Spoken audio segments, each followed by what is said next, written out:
6वा स्कंद सुरू केला आहे आणि 6व्या स्कंदामधलं जो मुख्य विचार मांडला आहे, म्हणजे जे तात्पर्य आहे 6व्या स्कंदाचं ते आपण बघितलं. आता त्यातल्या स्कंद 6मध्ये 19 अध्याय आहेत. ते 19 अध्यायामधले पहिले 3 अध्याय जे आहेत ते नामसाधना करणाऱ्याचं भगवंत कसं रक्षण करतात याबद्दलचे आहेत. त्यानंतरच्या 14 अध्यायात रूपाचं ध्यान करणारे अध्याय सांगतात. आणि शेवटचे 2 अध्याय ते अर्चना अध्याय. अर्चन म्हणजे आपण घरात जी पूजा अर्चा करतो त्या अर्चना अध्याय. कसं असतं, प्रत्येक 4 युग होऊन गेले. आता आपण कलियुगात आहोत. पहिलं युगाचं नाव आहे कृतयुग किंवा सत्ययुग, दुसरं आहे त्रेतायुग, तिसरं आहे द्वापारयुग आणि चौथं आता कलियुग. तर कृतयुगामध्ये किंवा सत्ययुगात ध्यानाला प्राधान्य होतं, ध्यान हे साधन होतं. त्यानंतर त्रेतायुगामध्ये यज्ञ हे साधन महत्त्वाचं होतं. द्वापारयुगामध्ये पूजा किंवा सेवा याला प्राधान्य होतं. आणि आता कलियुगामध्ये कशाला प्राधान्य आहे? नामाला. कलियुगामध्ये नामाला प्राधान्य आहे. प्रत्येक युगामध्ये एक मुख्य साधन असतं. त्या मुख्य साधनाला प्राधान्य द्यायचं आणि मग बाकीची इतर साधनं करायची. म्हणजे आता उदाहरणार्थ कृतयुगात किंवा सत्ययुगात ध्यानाला प्राधान्य आहे, तर ध्यानाकरता नाम घ्यायचं. त्रेतायुगात यज्ञाला प्राधान्य आहे. यज्ञ कशाचा करायचा? नामयज्ञ, नामाचाच यज्ञ करायचा. भगवद्गीतेत म्हटलं आहे ह्याच्यात 11व्यात, नाम जपयज्ञ तो परम, बाधू न शके स्नानादी कर्म, नामे पावन धर्माधर्म, नाम परब्रह्म वेदार्थे. नाम जपयज्ञ तो परम, सगळ्या श्रेष्ठात यज्ञ, सर्वश्रेष्ठ यज्ञ कुठला? नाम जपयज्ञ. आपल्याकडे जे गावोगावी वारकरी संप्रदायाचे सप्ताह होतात त्याचं नावच असते बघा, नाम जपयज्ञ. नामाचा यज्ञ, यज्ञाकरिता नाम. द्वापारयुगामध्ये पूजा सेवा याला प्राधान्य होतं, तर नाम घेऊनच काय करायची? पूजा करायची, नाम घेऊनच सेवा करायची. आणि कलियुगामध्ये नामाला प्राधान्य आहे, म्हणजे नामयुक्त ध्यान. नाम घेत भगवंताचं केलेलं चिंतन किंवा ध्यान. म्हणजे प्रत्येक युगात एक मुख्य साधन आहे आणि त्याच्या जोडीला इतर साधन आहे. आता हा जो 6व्या स्कंदाचा आपण सुरुवात केलेली आहे, थोडा भाग तत्त्वज्ञानाची भूमिका त्यातली जी आहे ती सांगितलेली आहे. 5व्या स्कंदाच्या शेवटला एका मगापासून मी म्हटलं नरकाचं वर्णन आलं आहे. आपला शरीर हा सुद्धा काय आहे? नरक आहे. आणि नरकामध्ये काय केलं जातं? तुम्ही जे काही पापकर्म केली त्या पापकर्माचं फळ दुःख म्हणून तुम्हाला भोगावं लागतं. आणि ते दुःख भोगणं म्हणजेच तुमची पापातून केलेली काय आहे? धुलाई आहे. पाप धुवून टाकलं तुमचं, पण ते पाप भोगावं लागतं. त्याचा भोग मात्र, दुःखाचा भोग काय करावा लागतो? भोगावा लागतो. तुम्ही कर्म केलं, कर्म करताना अहंकार ठेवून मी करणारा आहे, मी करता आहे, मी भोगता आहे असं समजून तुम्ही कर्म केलं की त्याचं कर्मफळ भोगावंच लागतं. मग चांगलं केलं तरी त्याचं कर्मफळ भोगावं लागतं, वाईट कर्म केलं तरी त्याचं फळ भोगावं लागतं. म्हणून मग संत आम्हाला सांगतात की बाबा रे, निष्काम कर्म कर. निष्काम कर्मानं काय होतं? अंतःकरण शुद्ध होतं. देवाची उपासना करायची, ती सुद्धा निष्काम करायची, म्हणजे काही मागायचं नाही. सातारा जिल्ह्यात गोंदवलेकर महाराज होऊन गेले. ते गोंदवलेकर महाराज म्हणतात देवाची भक्ती करायची आणि त्या बदल्यात त्याच्याकडे काहीतरी मागायचं. म्हणजे आपल्या जवळची गाय द्यायची आणि त्याच्याकडचं गाढव घ्यायचं. काय शब्द कळला? देवाची भक्ती करायची आणि त्या बदल्यात त्याच्याकडे काहीतरी मागायचं. महाराजांचा शब्द आहे कामधेनू. तुम्हाला कळावं म्हणून मी त्याला समानार्थी शब्द वापरला. भगवंताचं नाव हे कामधेनूसारखं आहे, म्हणजे गायीसारखं आहे. भगवंताचं नाव घ्यायचं आणि त्या बदल्यात त्याच्याकडे काहीतरी मागायचं. म्हणजे आपल्याजवळची गाय द्यायची, कामधेनू द्यायची आणि त्याच्याजवळचं गाढव घ्यायचं. त्याच्याजवळचं गाढव घेणं म्हणजे काय? त्यांच्याजवळचं गाढव घेणं म्हणजे संसारातल्या गोष्टी मागून घेणं. संसारातल्या गोष्टी मागणं ह्या काय मागून घेण्यासारखं आहे? गाढव घेणं. कारण संसारातल्या कितीही गोष्टी आपण मागितल्या तरी आमचा काही संसार पूर्ण होत नाही. संसारातल्या कितीही गोष्टी काही मागितल्या आणि संसारातली प्रत्येक गोष्ट ही येणारी आणि जाणारी आहे. त्या संसारातल्या प्रत्येक गोष्टीचा कधीतरी संयोग होतो आणि कधीतरी वियोग होतो. संयोग व्हायच्या अगोदर वियोग असतो, वियोगातून पुन्हा काय होतो? संयोग होतो आणि संयोगातला पुन्हा काय होतो? वियोग होतो. काही वस्तू आपल्या जीवनात येतात, काही काळ राहतात, निघून जातात. काही व्यक्ती आपल्या जीवनात येतात, काही काळ राहतात, निघून जातात. म्हणजे ज्या सुरुवातीला त्या नसतात, नंतर आपल्या जीवनात येतात. बरोबर? माझा आणि माझ्या पत्नीचा काय होता? वियोग होता. लग्न झालं तेव्हा माझा आणि माझ्या पत्नीचा काय झाला? संयोग झाला. आणखी काही वर्षानं ती तरी जाईल किंवा मी तरी जाईल, म्हणजे आमचा पुन्हा काय झाला? वियोग झाला. याचा अर्थ सुरुवातीला वियोग आहे, शेवटी वियोग आहे, मध्येच फक्त काय आहे? संयोग आहे. आणि मग आमच्या डोक्यात काय असतं? आता जो संयोग आहे तो तसाच्या तसा कायमचा राहायला पाहिजे, पण तसा राहतो काय? नाही. ज्याचा ज्याचा संयोग होतो त्याचा कधी ना कधीतरी वियोग झाल्याशिवाय राहत नाही. सत्तेचा संयोग होतो, वियोग होतो. संपत्तीचा संयोग होतो, वियोग होतो. एखाद्या वस्तूचा संयोग होतो, वियोग होतो. एखाद्या व्यक्तीचा संयोग होतो, वियोग होतो. पण संयोग आणि वियोग कधी घडतो? अगोदर वियोग असतो, मध्ये संयोग होतो, पुन्हा नंतर काय होतो? वियोग होतो. काय कळलं? महापूर येतो नदीला. नदीला आम्हाला एक कविता होती, 2 ओंडक्यांची होते सागरात भेट, 1 लाट तोडी त्यांना पुन्हा नाही भेट. म्हणजे काय? नदीतून नदीला महापूर येतो. नदीला महापूर आला की काठावर असलेली कुठले तरी एका काठावरचं एखादं लाकूड येतं, दुसऱ्या काठावरचं एखादं लाकूड येतं. ती दोन्ही लाकडं महापुराच्या मध्ये येतात, दोन्ही मिळून चालतात. पुन्हा कुठंतरी भोवरा येतो, पूल आडवा येतो, 2 दिशेला 2 निघून जातात. 2 ओंडक्यांची होते सागरात भेट, 1 लाट तोडी त्यांना पुन्हा नाही भेट. तसे आपण सगळेजण, आता मी इथं आलो, 2 ते 5 तुमचा आणि माझा, 2च्या अगोदर तुमचा आणि माझा काय होता? वियोग होता. 2 ते 5 तुमचा आणि माझा काय आहे? संयोग आहे. 5 नंतर तुमचा आणि माझा काय होणार आहे? वियोग होणार आहे. म्हणजे सुरुवातीला वियोग होता, मध्ये संयोग आहे आणि नंतर काय होणार आहे? वियोग. मला सांगा, संयोग खरा आहे का वियोग खरा आहे? 2 वेळा काय आहे? वियोग आहे. 1 वेळा काय आहे? संयोग आहे. मग खरं काय आहे? सुरुवातीला वियोग, शेवटी वियोग, मध्येच फक्त संयोग आहे. खरं काय आहे? वियोग खरा आहे. काय आहे? पण आमच्या डोक्यात काय असतं सारखं, आता हा संयोग झाला आहे तो तसाच्या तसा कायम राहिला पाहिजे. पण संयोग जसाच्या तसा ठेवणं ही आपल्या हातातली गोष्ट नाही. ज्याचा ज्याचा संयोग होतो त्याचा कधी ना कधीतरी काय होणार आहे? वियोग होणार आहे. हे एकदा डोक्यात पक्क बसलं की मग त्या वियोगाचं काय होत नाही? दुःख होत नाही. आता आपण संयोग घट्ट धरलेला असतो, त्यामुळे एखादी व्यक्ती आपल्या जीवनातून गेली, वियोगाचं दुःख होतं. सत्ता गेली, त्याचं दुःख होतं. संपत्ती गेली, त्याचं काय होतं? दुःख होतं. आता जन्माला आल्यानंतर हे सगळं मिळालं. जन्माच्या अगोदर ह्यांचं काय होतं? वियोगच होता. जन्माला आल्यानंतर काही सगळं मिळालं का? हळूहळू कालावधीत काही मिळत गेलं. काही गोष्टी मिळत गेल्या, काही गोष्टी माझ्यापासून दूर होत गेल्या. बरोबर?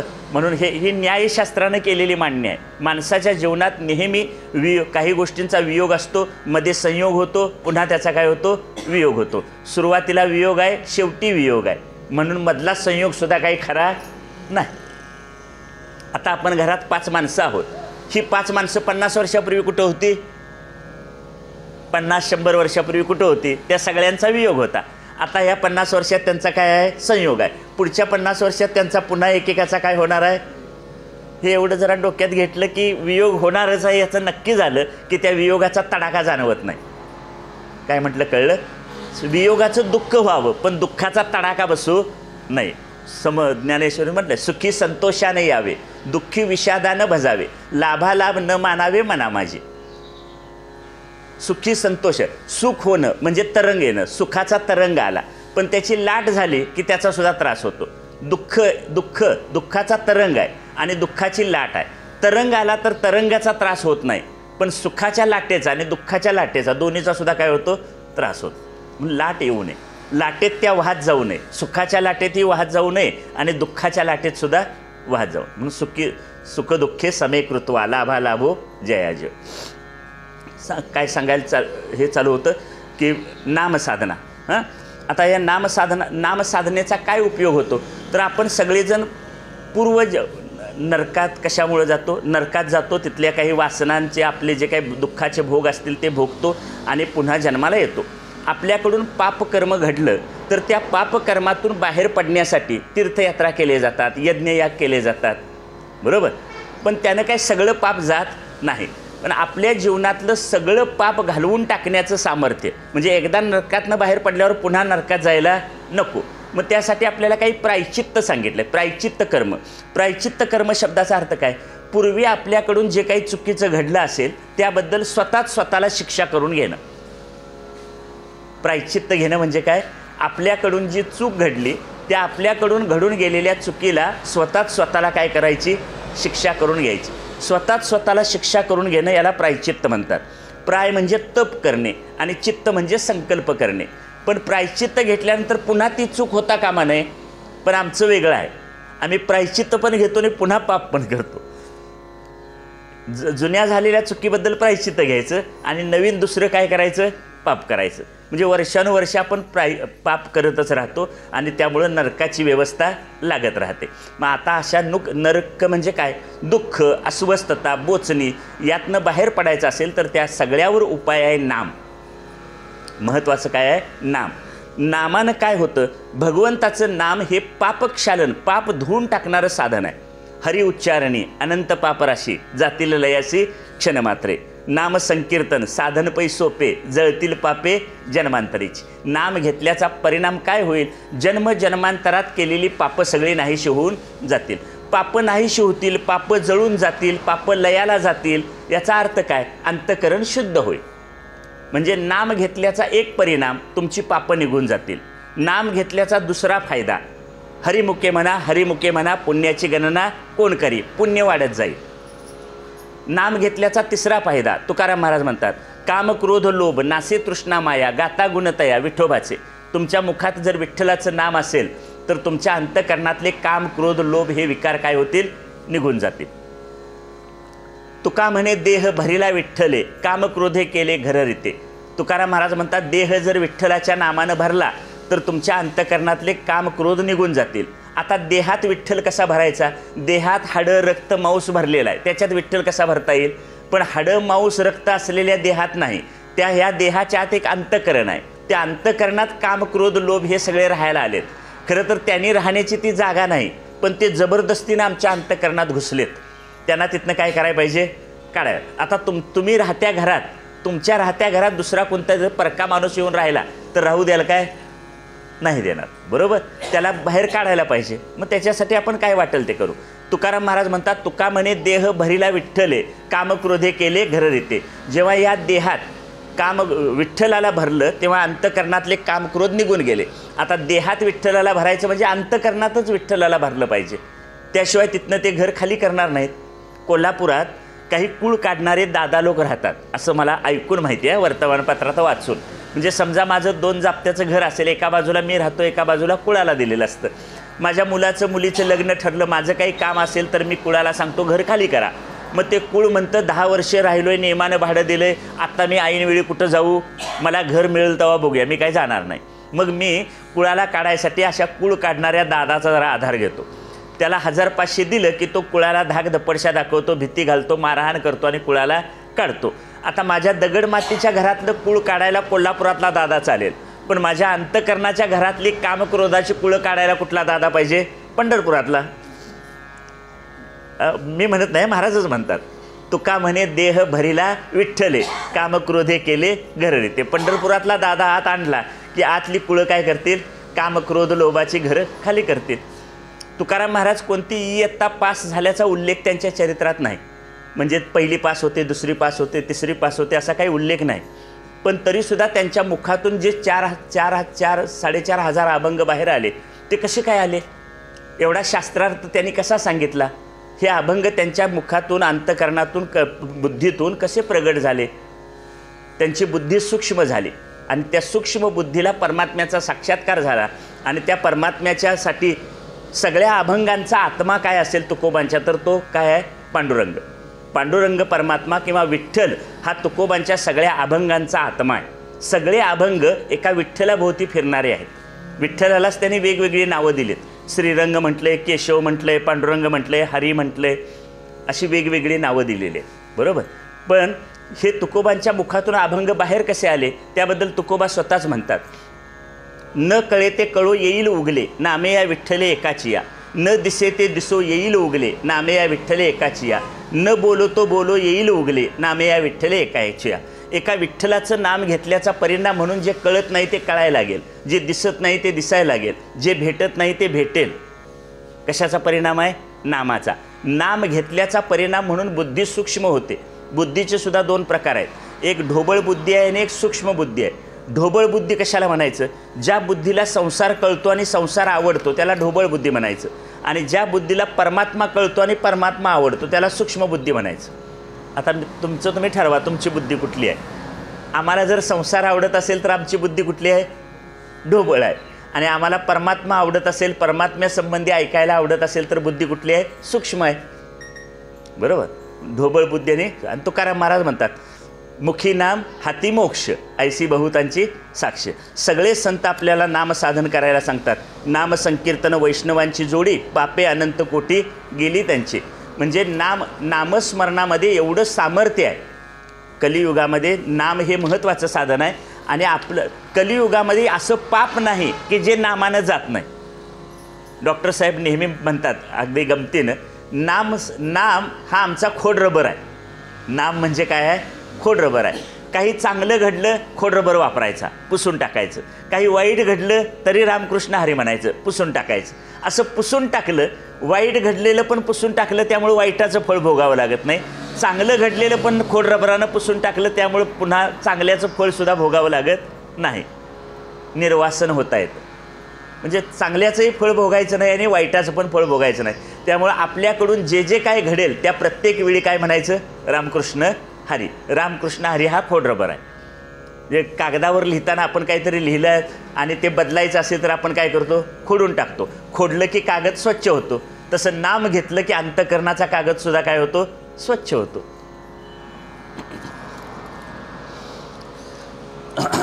चला, आता या संदर्भातली एक कथा सांगितली. एक प्रसिद्ध कथा आहे अजामेळाची. कान्यकुब्ज नावाचा देश होता. कान्यकुब्ज देशात अजामेळ नावाचा एक ब्राह्मण राहत होता. अजामेळ म्हणजे जो मायेच्या बरोबर आहे, प्रकृतीच्या बरोबर आहे, किंवा अज म्हणजे अजन्मा असलेला परमात्मा, ज्याला अद्याप परमात्मा भेटला नाही असा. दोन्ही व्याख्या पाहता आपण सगळेजण सुद्धा आपण कोण आहे? अजामेळ आहोत. म्हणजे आम्हाला सुद्धा अजून परमात्म्याचा बोध झालेला नाही, त्यामुळं आम्ही हे अजामेळ आहोत. हा अजामेळ वेदाध्ययन करायचा, पण त्याच्या जीवनात एक सत्संग करा असं मी म्हटलं. सत्संग जाणीवपूर्वक करा, कुसंगत जाणीवपूर्वक टाळा, विसंगती सहन करा. हे लक्षात ठेवा. काय घडलं बघा त्याच्या जीवनात. अजामेळ वेदाध्ययन करायचा, तप करायचा, सगळा अभ्यास चांगला होता, नामसाधना चालू होती. पण एकदा त्यानं एका माणसाला एका स्त्रीशी स्त्री पुरुष संबंध करताना काय केलं? पाहिलं. त्यानं एक शूद्राला एका देहविक्रय करणाऱ्या स्त्रीबरोबर प्रणय क्रीडा करताना पाहिलं. एक क्षण ती गोष्ट पाहिल्याचा परिणाम त्याच्या मनावर एवढा झाला, घरात आपली सुशील पत्नी असून सुद्धा त्या पत्नीला सोडलं आणि तो त्या स्त्रीचं काय करू लागला? चिंतन करू लागला. तिला त्याच्याबद्दल आसक्ती निर्माण झाली. म्हणजे आपल्या पत्नीला सोडलं आणि तो तिच्याकडे जाऊ लागला. त्याचा परिणाम झाला, त्याची स्नान संध्या बंद पडली. तो महापापी बनला. पत्नीला त्यानं घराबाहेर काढलं. एक गोष्ट चुकीची बघितली, एक कुदृश्य बघितलं, एक वाईट दृश्य बघितलं. एक दृश्य वाईट बघितलं तर एवढा परिणाम झाला. आमच्या टी व्हीवर आणि सिनेमात रोज आम्ही हजारो गोष्टी बघतो. अशा आमचं काय होईल? अजामेळ वेदाध्ययन करणारा सुशील भगवत भक्त होता, पण भगवत भक्तानं सुद्धा अनावधानाने एकदा एक चुकीची गोष्ट बघितली तर त्याच्यावर काय झाला? एवढा परिणाम झाला. पत्नीला घराबाहेर काढलं.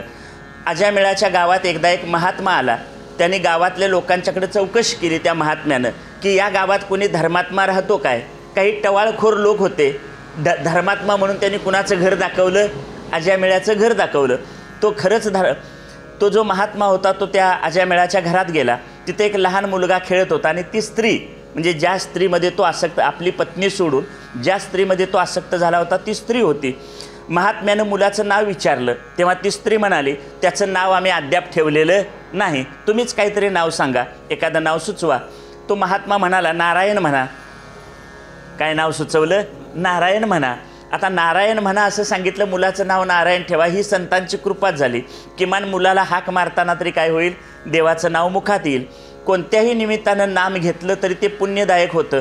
अजामेळ आता 88 वर्षाचा झाला, मरणशय्येवर होता. आता 88 वर्ष म्हणजे मृत्यूची वेळ जवळ आली. त्याला न्यायला यमदूत आले. शेवटच्या क्षणी आयुष्यभर केलेली पापकर्म पुढं उभा राहिली. अजामेळ घाबरून गेला त्या पापकर्मामुळं, कारण यमदूत आले. यमदूताला बघून आपण केलेल्या पापकर्माला बघून त्याला भीती वाटली आणि भीती वाटल्यावर तो आपल्या मुलाला नारायण नारायण म्हणून हाक मारू लागला. नारायण नारायण एवढं मुलांना भीतीनं हाक मारल्याबरोबर हरिदाससुद्धा तिथं आले. अगोदर कोण आले होते? यमदूत आले होते. नंतर कोण आले? हरिदास आले. आता पुढं काय झालं बघा. ते हरिदास यमदूतांना हरिदासाने अडवलं आणि म्हणाले, अजामेळाला सोडा, तुम्हाला त्याला घेऊन जाता येणार नाही. यमदूताने विचारलं कारण का? तेव्हा विष्णुदूत म्हणाले भगवंताचा धर्म असा आहे की कोणी कितीही पापी असला आणि त्यानं जर भगवंताचं नाम घेतलं तर त्याची अनंत जन्मातली पापं नष्ट होतात. त्यामुळं यमदूताला हरिदूताने सांगितलं की तुम्ही याला आता घेऊन जाऊ शकत नाही. तिथून हरिदूतसुद्धा गेले आणि यमदूतसुद्धा गेले. अजामिळ स्वप्नातून जागा झाल्यासारखा उठला. आपल्या पापकर्माचा आणि भगवंताच्या नामाचा विचार करू लागला. भगवंतानं आपल्याला वाचवलं. त्याचे पूर्वसंस्कार जागे झाले. म्हणजे त्यानं वाईट दृश्य बघायच्या अगोदरची जी त्याची स्थिती होती, जो अभ्यास होता, तो काय झाला? जागृत झाला. आणि त्याचा तो पूर्वसंस्कार जागा होऊन तो लगेच हरिद्वारला गेला. त्यानं मन आपलं पूर्णपणे भगवंतात लावलं आणि तो शेवटी मुक्त झाला. नाम भगवंताला आपल्याकडे खेचून आणतं. परमात्म्याच्या नामात परमात्म्याची शक्ती आहे. भगवंताच्या नामानं नष्ट होत नाही, असं पाप नाही. म्हणून नाम भगवंताला सुद्धा झुकायला लावतं. ज्ञानदेवांच्या छान ओवे आहेत.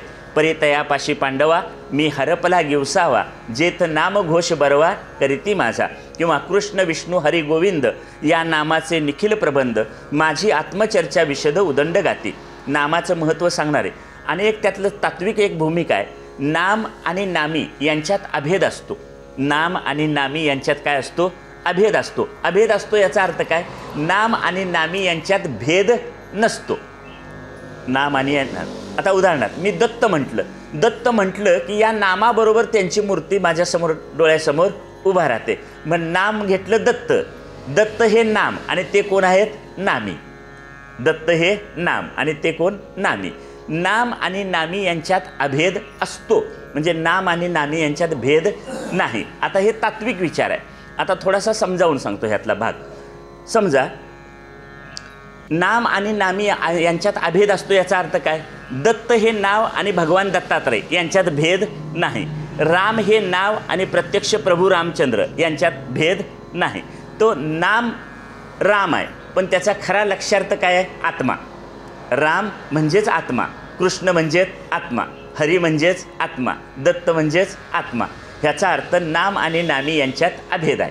आता ह्याच्या उलटं थोडंसं मी बोलतो. समजा त्या दोघांचा अभेद आहे तसा कुठं अभेद दिसतो? समजा मी भाकरी म्हटलं. भाकरी हा शब्द म्हणजे भाकरी आहे का? बोला की जरासं. भाकरी हा शब्द म्हणजे भाकरी आहे का? मग समजा भाकरी हा शब्द म्हणजे भाकरी असती तर भाकरी हात भाजून घ्यायची गरजच नाही. केवळ भाकरी भाकरी म्हणण्यानं पोट भरलं असतं. विस्तव हा शब्द म्हणजे विस्तव आहे काय? विस्तव हा शब्द म्हणजे सुद्धा विस्तव नाही. विस्तव हा शब्द वेगळा आणि विस्तव या शब्दानं दाखवलेला पदार्थ काय आहे? वेगळा आहे. मग नाम आणि नामी अभेद आहे कसं म्हणायचं? तरीसुद्धा ते बरोबर आहे. आता पुढं सांगतो. कारण मी जे विस्तव आणि भाकरी हे दोन शब्द सांगितले हे निर्जीव आहेत, हे जड आहेत, हे अचेतन आहेत. त्यामुळं अचेतन पदार्थात, जड निर्जीव पदार्थामध्ये नाम आणि नामी यांचा अभेद नाही. बरोबर. आता इथं अन्न आहे. मी अण्णांना आता हाक मारली. ते माझ्या जवळ आहेत म्हणून मला ओ देतील. पण मी इथं बसलोय आणि ते कोल्हापुरात आहेत. मला मी हाक मारली तरी ओ देतील का? नाही. आता ते चेतन आहेत, सजीव आहेत. विस्तव आणि भाकरी हे जड पदार्थ, निर्जीव पदार्थ आहेत. त्यामुळं नाम आणि नामी यांचा अभेद आहे. अण्णांना मी हाक मारली तर ते आता मला ओ देतील कारण ते माझ्यापासून जवळ आहेत, चेतन आहेत. त्यामुळं जवळ असल्यामुळं ते ओ देतील किंवा मला मी जे काय म्हणेल त्याला प्रतिसाद देईल. पण मी इथं आहे आणि ते कोल्हापुरात असतील तर ते मला ओ देणार नाहीत. असं का? तर माणसाचं अस्तित्व परिच्छिन्न आहे. माणसाचं अस्तित्व, जरी माणूस सजीव असला, चेतन असला तरी माणसाचं अस्तित्व परिच्छिन्न आहे. परिच्छिन्न म्हणजे काय? तुम्ही आम्ही सगळेजण आता कौलवच्या दत्त मंदिरात आहोत. याचा अर्थ आम्ही आता कोल्हापुरात नाही, पुण्यात नाही, मुंबईत नाही, कोचीनमध्ये नाही. कळलं? म्हणजे माणसाचं अस्तित्व कसं आहे? परिच्छिन्न आहे. पण भरला घनदाट हरी दिसे. हरी आता कौलवमध्ये जेवढा आहे तेवढाच पंढरपुरात आहे, तेवढाच कोल्हापुरात आहे, तेवढाच पुण्यात आहे. त्रिभुवन संचले या विठ्ठलेगा. विठ्ठलानं 3 भुवनं भरून ठेवलेली आहे. आणि विठ्ठल किंवा परमात्मा कसा आहे? सत, चित आणि आनंदरूप आहे. त्यामुळं परमात्म्याला तुम्ही कुठंही बसून केव्हाही हाक मारली तरी त्याचा प्रतिसाद आपल्याला काय होतो? मिळतो. म्हणून त्याला म्हटलं की नाम, परमात्म्याचं नाम आणि नामी यांच्यात काय आहे? अभेद आहे. काय सांगितलेला मुद्दा कळला तुम्हाला का नाही कळला? हे नाम साधनेसाठी फार महत्त्वाचं आहे. जी पहिली 2 उदाहरणं दिली ती जड वस्तू होत्या, त्यामुळे त्यांच्याकडून आपल्याला प्रतिसाद मिळत नाही. याचा अर्थ तिथं नाम आणि नामी यांचा अभेद आहे हे लागू पडत नाही. एखाद्या व्यक्तीचं नाव घेऊन मी त्याला हाक मारलं, ती व्यक्ती चेतन आहे, बरोबर, पण ती जवळ असेल तर मला प्रतिसाद देईल, दूर असेल तर प्रतिसाद देत नाही, कारण त्या व्यक्तीचं अस्तित्व कसं आहे, परिच्छिन्न आहे. पण परमात्मा मात्र सर्वत्र व्यापक आहे. भरला घनदाट हरी दिसे, त्रिभुवन संचलेया विठ्ठलेगा, रीता ठावया राघवा विन नाही. राघव म्हणजे राम.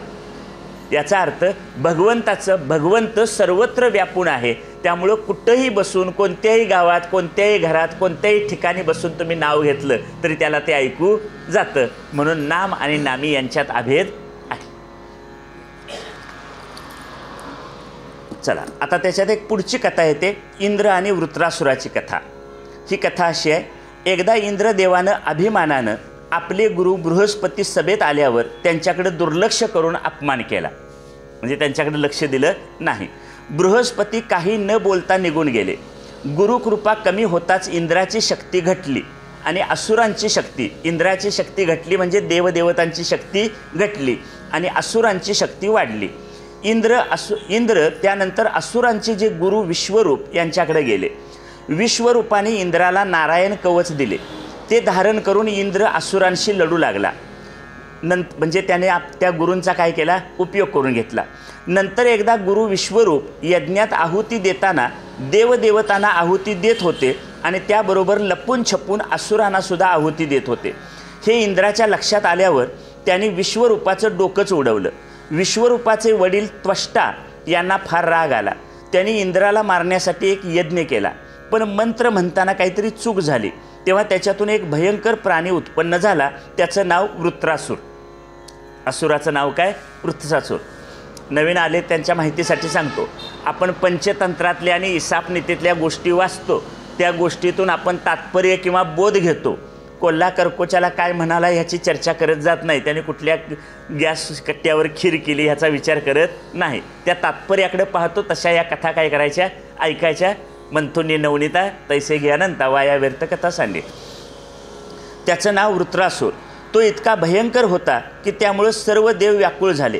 भगवंताच्या सल्ल्याने ते सर्वजण दधीची ऋषींच्याकडे गेले. दधीची ऋषींच्याकडे का गेले तर त्यांना भगवंतांनी सांगितलं की दधीची ऋषी हे तपस्वी आहेत आणि तुम्ही त्यांच्याकडे त्यांच्या अस्थी मागा आणि त्या दधीची ऋषींच्या अस्थींच्यापासून एक वज्र शस्त्र बनवा. त्याचं नाव काय, वज्र. त्यांच्या अस्थी मागा, ते तुम्हाला अस्थी देतील. त्या अस्थीपासून वज्र बनवा आणि त्यानंच वृत्रासुराचा काय होईल, नाश होईल. मग वृत्रासुराला मारायसाठी त्यांना कुणाकडे जायला लागलं, दधीची ऋषींच्याकडे जायला लागलं. सगळे देव दधीची ऋषींच्याकडे गेले आणि देवाने दधीची ऋषींना आपल्यावर आलेलं संकट सांगितलं आणि त्यावरचा उपाय काय आहे तर तुमच्याच अस्थी आम्हाला पाहिजेत. आता एका जिवंत माणसाकडे मला तुमच्या अस्थी पाहिजेत म्हटल्यावर त्यानं काय करायला पाहिजे, म्हणजे तुझ्या मरणाची आम्ही वाट पाहतोय असंच म्हणायला पाहिजे ना. हां, मग अस्थींची मागणी केली आणि अस्थींची मागणी करताना देवानी ऋषींना सांगायला सुरू केलं, देह म्हणजे आपण नाही. सगळं तत्त्वज्ञान सांगतं की हे शरीर म्हणजे मी नाही. मग हे शरीर म्हणजे मी नाही तर त्यातल्या अस्थी दुसऱ्याला देण्यामुळं काय फरक पडणार आहे. याचा अर्थ काय, तुम्ही हा देह आता काय करा, सोडा आणि अस्थी आम्हाला द्या. असे देव स्वार्थी आहेत. त्यामुळं देवांना सुद्धा भागवताचं कथामृत शुकदेवाने दिलं नाही. आली कथा आठवणीत, शुकदेवाने देवांना सुद्धा कथामृत का दिलं नाही ते या कारणासाठी. शरीर म्हणजे आपण नाही, मग या शरीरातल्या अस्थी दुसऱ्याला देण्यानं काय फरक पडणार आहे. दधीची म्हणाले, होय तुम्ही म्हणता ते बरोबर आहे. शेवटी जीवनाचा आपल्या लाभ तरी काय. कोणा व्यक्तीचं जीवन समाजाच्या उपयोगी पडत असेल तर आपण त्याच्यात मागं राहू नये. आणि असं मागं राहू नये हा सर्वश्रेष्ठ धर्म आहे. त्यामुळे लगेच दधीची ऋषीने ध्यान केलं, समाधी लावली आणि समाधी लावून आपला देहत्याग केला. देहत्याग केल्यानंतर त्यांच्या अस्थी ह्या देवाने घेतल्या. त्या अस्थीचं व्रज बनवलं. इंद्रदेवानं ते व्रज हातात घेऊन वृत्रासुराशी युद्ध केलं. वृत्रासुरानं भयंकर युद्ध केलं आणि यावेळी एक विचित्र घटना घडली. काय घटना घडली, वृत्रासुराच्या अंतकरणात अचानक भगवत भक्ती निर्माण झाली. त्या असुर आहे पण असुराच्या अंतकरणात सुद्धा काय निर्माण झालं, भगवंताबद्दल भक्ती निर्माण झाली. काय करताना, इंद्राशी युद्ध करताना. आणि तो वृत्रासुर इंद्राला म्हणाला, इंद्रा तू मला मारून टाकलंस तरी हरकत नाही पण मी आता काही युद्ध करणार नाही. दोघांचं घनघर युद्ध झालं आणि वृत्रासुराचा त्यात मृत्यू झाला. पण वृत्रासुराचा मृत्यू जरी इंद्रानं मारण्यामुळे झाला असला तरी भगवंताचं चिंतन करत करत त्याचा काय झाला होता, मृत्यू झाला होता. त्यामुळं वृत्रासूर भगवंताशी एकरूप होऊन गेला. सुरुवातीपासून मी सांगतो, शेवटला जे असेल तेच होणार, बरोबर. युद्ध करताना सुद्धा त्याच्या अंतःकरणात भगवंताची भक्ती निर्माण झाली आणि भगवंताचं चिंतन करत करत त्याचा मृत्यू झाला. त्यामुळे तो भगवंताशी एकरूप झाला. आता आम्हाला नाम हे सोपं साधन दिले. अखंड जर भगवंताचं स्मरण ठेवायचं असेल तर नामासारखं दुसरं सोपं साधन नाही. मग आता शेवटच्या क्षणी तोंडात नाव यायचं असेल तर आयुष्यभर काय करायला पाहिजे, घ्यायला पाहिजे. नामाचं महत्त्व नुसतं माहीत असून उपयोग नाही. ते दररोज घेतलं तर आयुष्याच्या शेवटच्या क्षणी काय होईल, आपल्या मुखात येईल. वृत्रासूर भगवंताशी एकरूप होऊन गेला.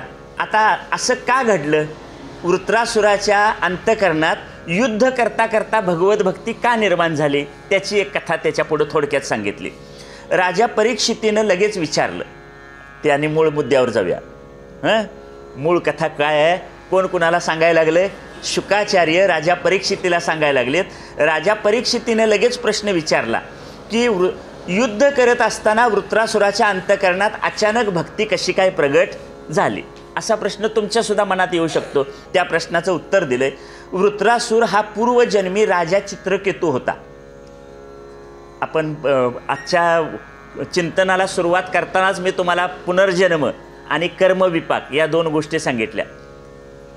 जीव तोच असतो पण शरीरं काय होतात, बदलत राहतात आणि आपण जे कर्म केलं असतं त्याप्रमाणेच ती काय फळं आपल्याला मिळत जातात. वृत्रासूर पूर्वजन्मी राजा चित्रकेतू होता. तपाद्वारे तो विद्याधर लोकाला गेला होता, प्राप्त झाला. पण तिथून तो फिरत फिरत कैलास पर्वतावर गेला आणि तिथं पार्वती शंकराच्या मांडीवर विराजमान झालेलं त्यानं बघितलं. कोणी, आत्ताचा वृत्रासूर म्हणजे पूर्वीचा चित्रकेतू. या चित्रकेतू राजानं, त्याचा आता पूर्वजन्माची कथा सांगायला लागलीत. चित्रकेतूनं तप केलं. त्या तपातून तो एका विद्याधर लोक आहे तिथं गेला. फिरत फिरत कैलास पर्वतावर गेला. कैलास पर्वतावर भगवान शंकर होते. भगवान शंकराच्या मांडीवर कोण बसलेलं होतं, पार्वती बसलेली होती. हे पाहून चित्रकेतू शंकरांच्याकडे बघून हसायला लागला. शंकरांच्याकडे बघून हसायला लागला आणि म्हणाला, सामान्य माणूससुद्धा असं करत नाही. असं म्हणजे कसं, सामान्य माणूससुद्धा आपल्या बायकोच्या शेजारी बसेल पण बायकोला मांडीवर घेऊन बसत नाही. आणि तुम्ही देव असूनसुद्धा तुम्ही काय केलं आहे, आपल्या पत्नीला मांडीवर घेऊन बसलाय. म्हणून तो हसू लागला. हे ऐकून पार्वतींना क्रोध आला आणि त्यांनी त्याला शाप दिला पार्वती देवीने की तू असुर होशील. म्हणून ते कोण झाले, वृत्रासूर. तू असुर होशील असा शाप दिला.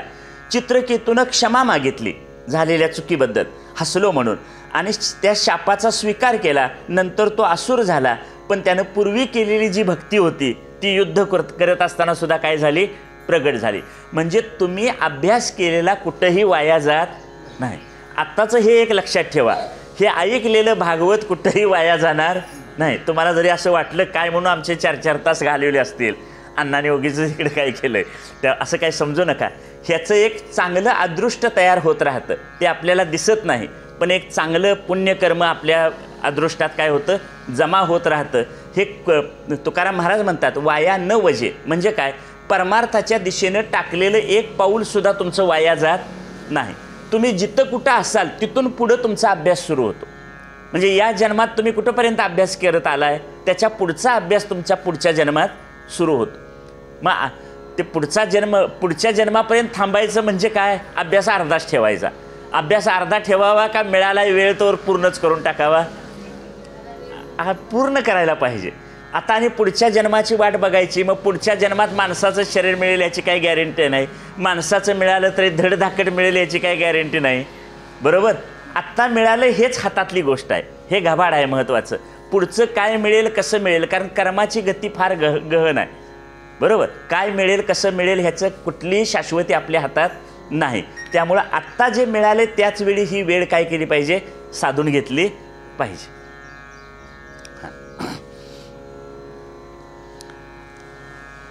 काय कशाबद्दल आपण अभ्यासाबद्दल बोलवतो. म्हणजे आत्ता जो अभ्यास केलेला आहे तो अभ्यास काय होत नाही, वाया जात नाही. म्हणजे तुमचा अभ्यास जिथपर्यंत आलाय तिथून पुढं शक्यतो पूर्ण करायचा. म्हणून ते मगाशी एक ओवी सांगितले, झडझडोनी वहिला निघ. ह्या संसारात अडकलास, गुंतून त्याच्यात पडू नको, त्याच्यातून बाहेर पड आणि जेवढा प्रवास करता येईल तेवढा प्रवास करत पुढं पुढं जा. जिथपर्यंत तुमचा प्रवास झाला असेल तिथून पुढं काय होतो, तो अभ्यास सुरू होतो. म्हणजे पूर्वीचा केलेला अभ्यास वाया जात नाही. पण आता आपल्याला कसं होतं, बाहेरच्या जगातली प्रगती आपल्याला दिसते, दाखवता येते उदाहरणार्थ, पण परमार्थातली प्रगती दिसत नाही आणि दाखवता येत नाही. उदाहरणार्थ मी अगदी लहान गरीब होतो, अगदी गरीब घरात माझा जन्म झाला.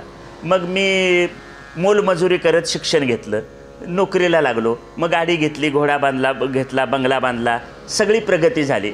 मग माझ्या आजूबाजूचे गावातले लोक मला म्हणायला लागले, पोरानं शून्यातनं विश्व निर्माण केलं. बरोबर. आता काय झालं, मला अगोदर खायला मिळत नव्हतं, राहायला घर नव्हतं, पण नंतर मी जेव्हा कष्टातून लहानाचा मोठा झालो आणि ही सगळी प्रगती केली तेव्हा माझी प्रगती लोकांना दिसली. काय दिसलं, माझी गाडी दिसली, माझा घोडा दिसला, माझा बंगला दिसला, माझी शेती दिसली. मग लोक म्हणाले, ह्याला खायला मिळत नव्हतं आणि ह्यानं काय केली, प्रगती केली. म्हणजे पोरानं शून्यातनं विश्व निर्माण केलं. म्हणजे 30 वर्षात मी शून्यातनं विश्व निर्माण केलं. 30 वर्ष मी भगवंताचं नाम घेतो, त्यात माझी प्रगती काय झाली, आता ती कशी दाखवायची, ही जगाला दाखवता येते काय, नाही. मी घेतलेला गाडी, घोडा, बंगला, शेतीवाडी लोकांना दिसते, लोक म्हणतात प्रगती केली. 30 वर्षात मी नाम घेतलं, त्याची प्रगती मी कशी दाखवणार. बरं, बाहेरची संसारातली प्रगती दाखवता येते, त्याबद्दल लोकांच्याकडून शाबासकी मिळते. परमार्थातली प्रगती लोकांना दाखवता येत नाही, त्याचा व्यक्तिगत अनुभव ज्याचा त्याला येतो आणि त्यामुळं आपण केलेल्या परमार्थाला जगाकडून शाबासकी मिळत नाही. म्हणून लोक परमार्थ करीत नाहीत. परमार्थाकडे का वळत नाहीत, तर हे असं केल्याबद्दल शाबासकीची पावती काही मिळत नाही. पण एक घर बांधलं, 2 घरं बांधली, एक गाडी होती, बदलून दुसरी गाडी गेली, लोक म्हणतात वा वा मोठा माणूस झाला, आता मोठा माणूस झाला, शाबास, तुमच्यासारखी गाडी गावात कुणाची नाही झाला. आता